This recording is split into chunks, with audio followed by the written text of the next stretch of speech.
Caleidoscópio está de volta hoje com o tema Faces da Poesia. A discussão está em torno aqui do envolvimento com poetas, com expressões artísticas por meio da poesia, a marca de época e até os diversos espaços que a poesia ocupa. Se você tem afinidade com o tema ou quer fazer algum comentário sobre a discussão, mande um recado pra gente pelo Twitter, Facebook ou telefone. Inclusive tem participação aqui já, é a Fernanda Dadar Carolina pelo Facebook. Ela mandou assim pra gente, olá, o assunto de hoje, faces da poesia. Entre aspas, olha a criatividade. Sei que pizza engorda, esse é o meu dilema, mas às vezes não tem problema. Na sexta tem sorteio, este é o meu tema. Quero muito ganhar com este poema. Ah, Bitela! Bitela Pizza pra você, Fernanda, super criativa, adorei.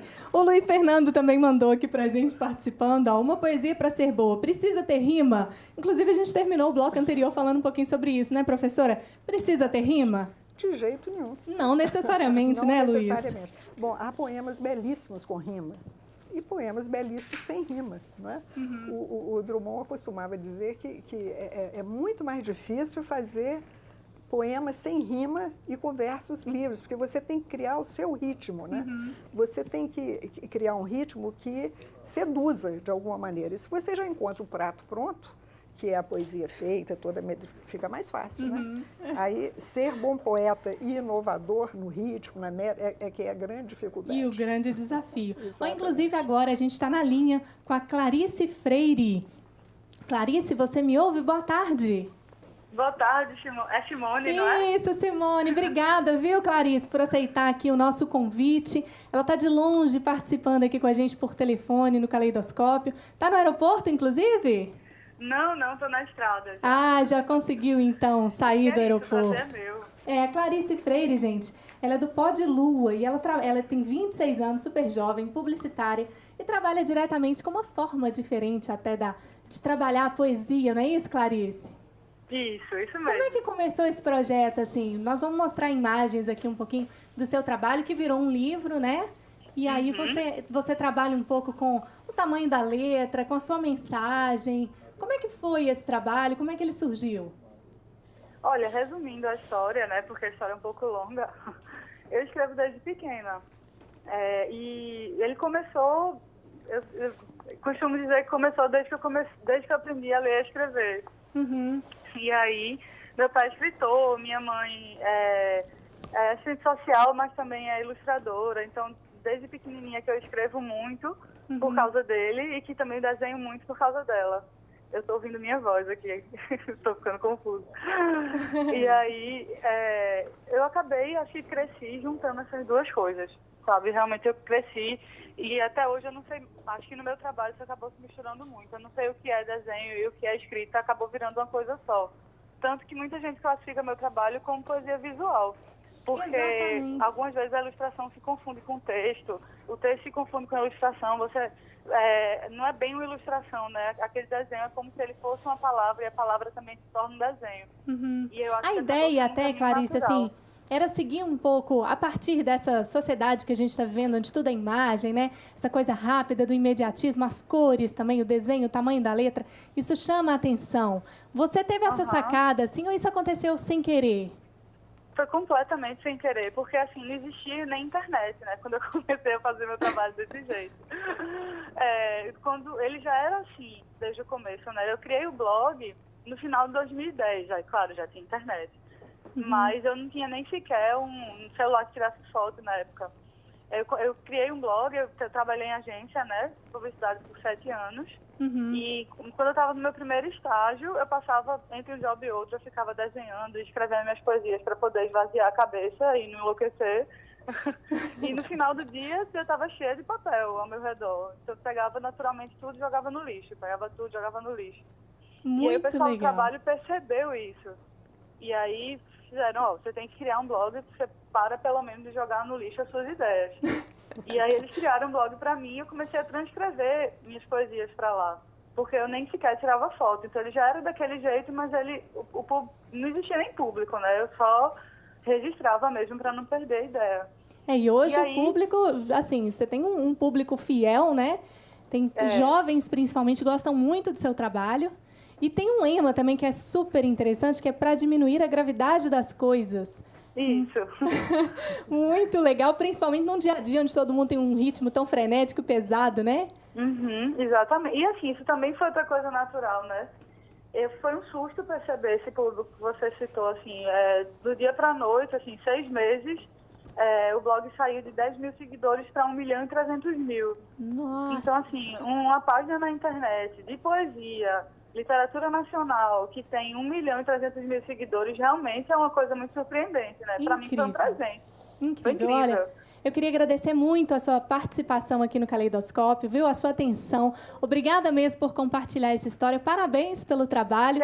E que você continue aí disseminando poesia para tantos jovens e que continue com esse trabalho tão legal. Parabéns. Obrigada. Muito obrigada. Boa tarde. Que delícia, né, gente? Conversar com gente assim, gente jovem também, trazendo poesia, né, professora? Ô, professora, tem muita gente, inclusive, que fala que poema, poesia tem uma diferença, mas usam como sinônimo. Qual que é a grande diferença do poema para a poesia? Bom, eu diria que o poema é a realização pela linguagem da poesia, né? Quer dizer, aquela história de que a poesia está em toda parte, no momento que você capta isso e põe numa linguagem, seja ela qual for, né? Você está fazendo poema, né? Agora, atualmente há uma fusão muito grande, não há muita fronteira entre essas manifestações artísticas, né? Como nós vimos mesmo, acabamos de ver, né? Sim. Então você tem a música, a imagem, a dança, muitas vezes a própria escultura entra na poesia. Então fica difícil você estabelecer esse limite muito rígido do que é o poema enquanto linguagem escrita, né? Porque ela é também linguagem falada, de alguma maneira cantada, né? Como nós vimos aí, etc. Né? Inclusive a Ana também tem um trabalho assim, né, Ana, de, a partir de objetos, colocar um pouquinho da poesia. Como é que é esse trabalho? Eu comecei personalizando canecas, eu crio a arte, pego um trechinho de alguma crônica, ou que o leitor pede, ou que eu goste muito, e coloco aquele trechinho na caneca.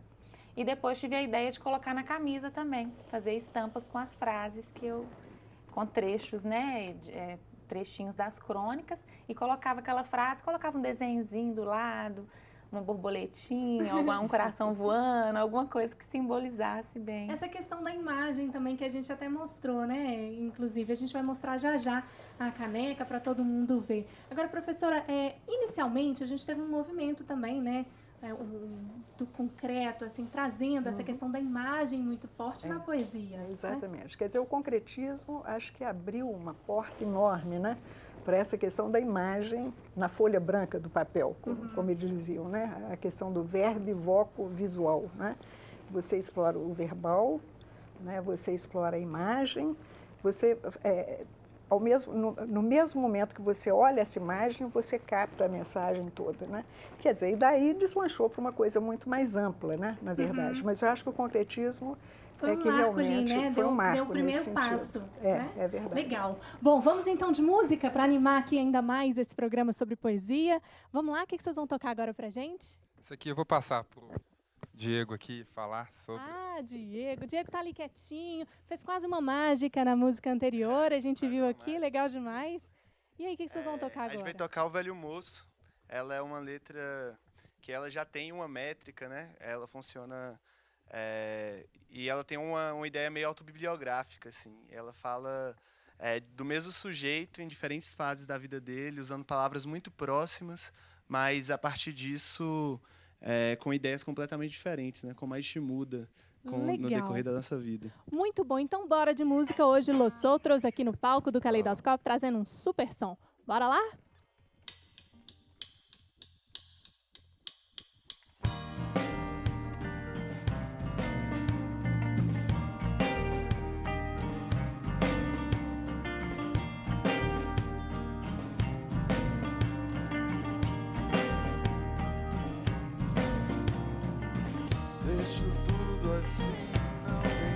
Em ver a idade em mim, ouço que convém. Eu gosto do gasto, sei do incômodo e ela tem razão quando vem dizer que eu preciso sim de todo cuidado. E se eu for o primeiro a voltar pra mudar o que eu fiz, quem então agora eu seria? Ah, tanto faz, que o que não foi não é. Eu sei que ainda vou voltar, mas eu quem será?